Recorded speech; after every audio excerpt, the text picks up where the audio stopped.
안녕하세요.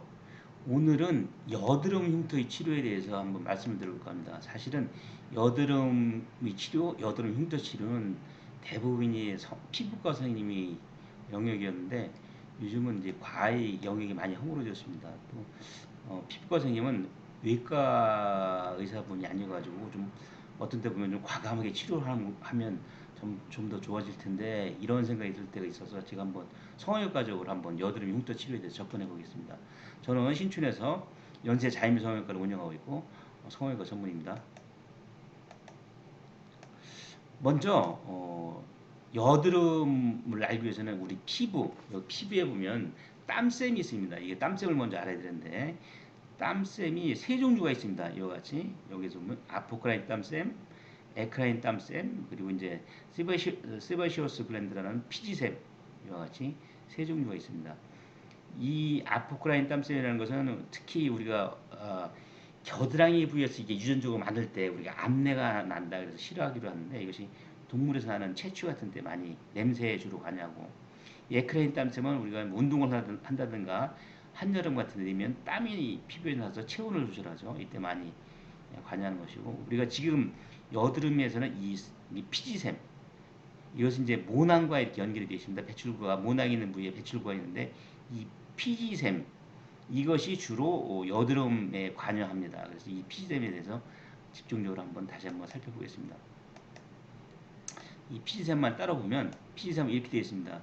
털이 있는 모낭 부위와 그리고 배출구가 나오죠. 그래서 이 피지샘의 역할이라는 것은 여기 나오는 피지 이거 시범이라고 하는데 시범이라고 하는데 이것은 피지는 약간 기름기가 있습니다. 오일리하죠. 그리고 웩시하다. 밀랍처럼 좀 약간 이렇게 밀랍 형태라고 할 수 있죠. 그래서 이것이 어, 피부 윤활 역할도 하고 기름기가 있으니까 피부에서 보습 효과를 유지하죠. 피부가 건조해진다든가 또 약간의 약산성도 있어서 피부의 항균 효과를 유지합니다. 항균 효과를 나타내고 이와 같이 좋은 역할을 하는 피지샘이 이것이 사춘기 이후에 남성 호르몬 안 들어오잖아요. 그렇게 예를 들면 뭐 테스토스테론이라든가 이런 남성 호르몬의 분비가 증가하게 되면 이것이 극도로 활성화되기 시작합니다. 많이 분비가 되는 것이죠. 그래서 분비가 될 때 이것이 없어지면 되는데 지나치게 많이 나오고 아까 얘기했지만 밀랍처럼 이렇게 약간 고형이 와서 이것이 여기를 막아버린다면 입구가 막히니까 안에서는 팽창하고 또 분비되는 피지와 주변의 뭐 분비물들이 같이 혼합이 돼서 염증이 생기죠. 염증이 생기면 붉어지고 돌출되고 볼그스레하고 아프죠. 이것이 여드름이 한참 활성화됐을 때의 모습이죠. 여기서 보시면 이와 같이 여드름이 붉어지고 돌출되어 있고 이것은 이와 같이 피지에서 모공이 막혀서 안에 내부가 팽창하고 균이 증식돼서 붉고 아프고 그래서 이것을 내버려 두면 결과적으로 이와 같은 흉터로 발전하게 됩니다. 그래서 우리가 이와 같이 흉이 한번 발생하면 이것은 영구적이고 또 뭐 모든 것은 흉이 발생하기 전에 치료하는 것이 가장 좋겠죠. 그러면 이와 같이 여드름 흉으로 진행되기 이전에 어떻게 치료하는 것이 좋은가 여기에 대해서 먼저 말씀을 해보겠습니다. 여기 보시는 것처럼 정상적인 모공이 이렇게 막혀서 염증이 생기고 돌출됐을 때 가장 좋은 것은 압출입니다. 압출. 그 전에 더 좋은 것은 자주 세안을 해서 이 막고 있는 플러그 마개가 쉽게 나가서 자동적으로 이렇게 안에서 내용되는 분비물이 피부를 잘 도포할 수 있도록 윤활 역할을 할 수 있도록 해주는 게 가장 좋겠죠. 그러나 막혔을 때는 이 막힌 부위를 뭐 묵인 바늘로 따고 이렇게 해서 안에 있는 내용물을 밖으로 배출시켜서 염증도 완화시켜주고 이것이 팽창돼서 생기는 흉도 없애주고 이와 같은 흉이 한번 생긴 것은 영구적으로 나게 됩니다. 그러나 압출한다고 해서 이와 같이 손톱을 자는 것은 위험합니다. 손톱 자체에 균이 있기 때문에 더 여드름의 염증을 더 증가시키죠.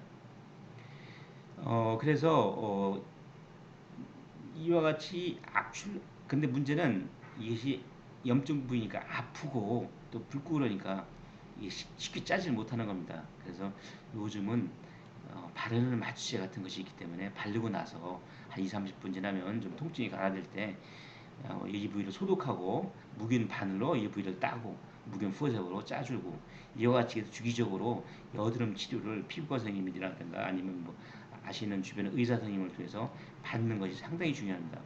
그것도 안 된다고 그러면 저는 요새 보면 우리 이태리 타월에서 표면이 거칠거칠한 표면 타월 있지 않습니까? 이것으로 아침 저녁으로 이렇게 세안을 해서 여기를 잡고 이 마개가 생긴 막히는 부위를 모공을 열어주는 것이죠. 많은 분들이 제가 그렇게 설명하면 이 피부에 스크래치 운드가 생기는데 저 사람 참 의사가 저런 얘기해도 되나 이렇게 생겼는데 절대 이 피부 상피세포는 재생이 됩니다. 그리고 그 타월로 까찔까찔한 거로 여기를 문지른다고 해서 절대 스크래치 운드가 생기지 않거든요. 그러니까 걱정하지 마시고 자주 문질러 주라고 자녀들 이렇게 해주는 게 좋을 것 같습니다. 그럼에도 불구하고 이와 같이 흉이 생겼을 때 그럼 어떻게 할 것이냐? 흉이 생겼을 때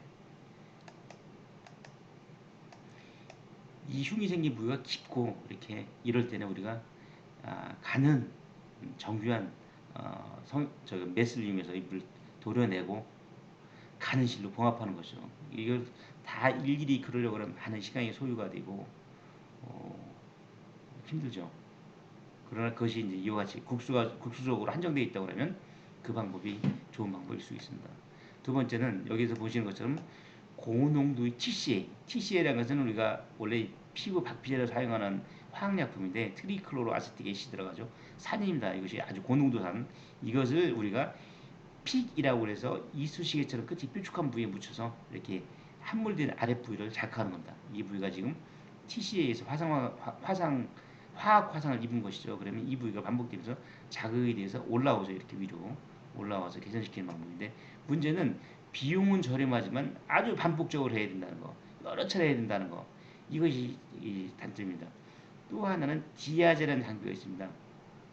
디아제라는 장비가 이렇게 작은 침이 있어서 침이 중간에는 절연이 되어 있고 안에만 전기가 통할 수 있는 것인데 이것을 이런 부위에 집어넣어서 안에만 그 피부층 보호하고 안에층만 자극이 돼서 튀어오르게 하는 그런 방법이죠. 근데 사실 이 디아제란 장비는 앞에서 보신 것처럼 여드름이 아주 활성화되어 있을 때 뭐 압출을 잘 하기 어려울 때 이때 많이 사용합니다. 왜냐하면 이 전기침 자체가 모공을 열어주는 역할도 하고 또 전기에 자극이 되는 균들도 많이 균이 죽기 때문에 그런 역할을 많이 사용을 하게 되죠. 디아제란 장비. 그리고 뭐 필러 함몰된 부위를 인공적으로 필러를 집어넣어서 윤기시키는 것이죠. 이게 물리적인 방법이죠. 요즘은 반응거 필러, 자가주 형성 반응거 필러도 있어. 뭐 윤기가 오래 지속될 수도 있습니다. 그래서 실제 보면 이거 제가 성형외과 전에서 발전한 것인데 아테피라는 반응거 필러를 이용해서 이렇게 윤기시켰다. 이제 보통 피부과 선생님이 많이 하시는 것이 이 프락셀 레이저를 이용한 것입니다. 프락셀 레이저라는 것은 아까 제가 말씀드린 디아제처럼 수직으로 이렇게 피부에 이렇게 이 흉터 부위에 수직으로 많은 빔이 들어가서 흉터 아래쪽에서 이 빔에 의해서 모공도 축소가 되고 또 안에서 튀어오르도록 하는 방법이죠. 여러 차례 반복을 하게 되면 이 모공이 많이 줄어들고 함몰된 부위도 윤기가 많이 일어납니다. 그러나 이제 레이저라는 게 장비가 비싸기 때문에 여러 차례 시행해야 되고 고가라는 것이 단점일 수가 있겠죠. 이것이 보통 피부과 선생님이 많이 하는 방법입니다. 제가 강조하고 싶은 것은 이 부위죠. 성형외과적으로 좀 과감하게 의과 의사가 접근하면 어떨까 하는 것이 이 부위입니다. 모공이 심할 때 이럴 때 우리가 피부의 모공 있는 부위를 박피하게 되죠. 박피라고 피부 재생 특별한 재생 요새는 좋은 제품이 많이 나와 있습니다. 이것을 이용해서 이렇게 모공도 축소가 되고 이것을 우리가 흉터 여드름 흉터에도 그대로 적용하는 것이죠. 근데 사실은 보면 제가 이제 전문의 성형외과 전문의 됐을 때는 이분은 이제 모공이지만 얘네는 천연두 흉터에 의해서 여드름보다 더 심한 흉터가 생긴 분들이 주변에 많이 있었습니다.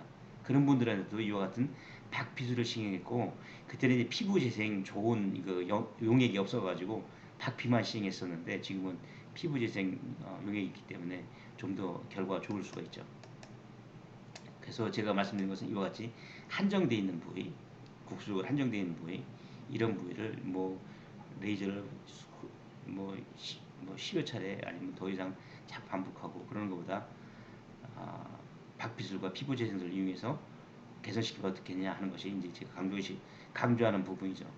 사실 이 수술은 보면 성형외과에서 보면 이렇게 윗입술에 이와 같이 고양이 주름이라서 여드름 흉터처럼 피부에 보면 여드름 흉터처럼 이렇게 폐인흉이 있을 때 우리가 이 시술 원리를 적용합니다. 보면 박필하고 피부 재생 연구를 하면 이와 같이 깨끗하게 재생이 되죠.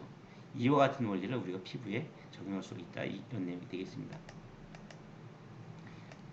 다만 이 피부를 이렇게 박피했을 때 이부의 딱지가 보통 한 10여일 정도 앉습니다. 그때는 대인관계 어렵죠. 그리고 또 이 재생되는 동안에 이 피부는 매우 연약하기 때문에 뭐 자외선 차단이라든가 이런 차단 크림이 필요하고 좀 보호를 해주는 게 좋죠. 직사광선을 피하고. 그리고 이 약간 주변과 붉으스레한 피부 색깔이 주변 피부와 유사하게 돌아오는 데는 시간 2, 3개월 걸린다. 뭐 이때는 우리가 화장품 등으로 이렇게 커버를 하면 되기 때문에 큰 문제는 없습니다. 그리고 또 이렇게 이거보다 더 심한 스몰폭스 스카, 천연두 스카에서도 이런 시술을 것을 성형외과에서 많이 시행했기 때문에 크게 어려운 수준은 아닐 거라고 생각이 됩니다. 회복 과정을 제가 윗입술 고양이 주름을 가지고 한번 보겠습니다. 이렇게 이 시술 전이죠. 박피 직후입니다. 직후에는 끝나고 나면 이와 같은 여기다 이제 특수한 재생용 피부 용액을 도포하고 이와 같이 우리가 드레싱이라고 하죠. 그래서 한 10여일 정도 지나고 나면 이와 같이 새로운 피부가 재생이 되는데 주변과 달리 좀 붉으스레하고 연약하다. 이것이 돌아오는 데는 시간이 좀 필요하다. 이때는 자외선 차단을 좀 자주 해줘야 되고 그리고 또 화장을 진하게 해서 대인관계를 하면 되겠다. 이렇게 우리가 정리할 수가 있겠습니다. 이와 같은 시술 원리를 여드름 흉터가 심하게 한정되어 있는 부위에 적용할 수 있다. 이런 내용이 되겠습니다. 이상은 팩트 위주의 자유미 TV였습니다. 영상이 도움이 되셨다면 구독, 좋아요, 알림 꼭 부탁드립니다. 감사합니다.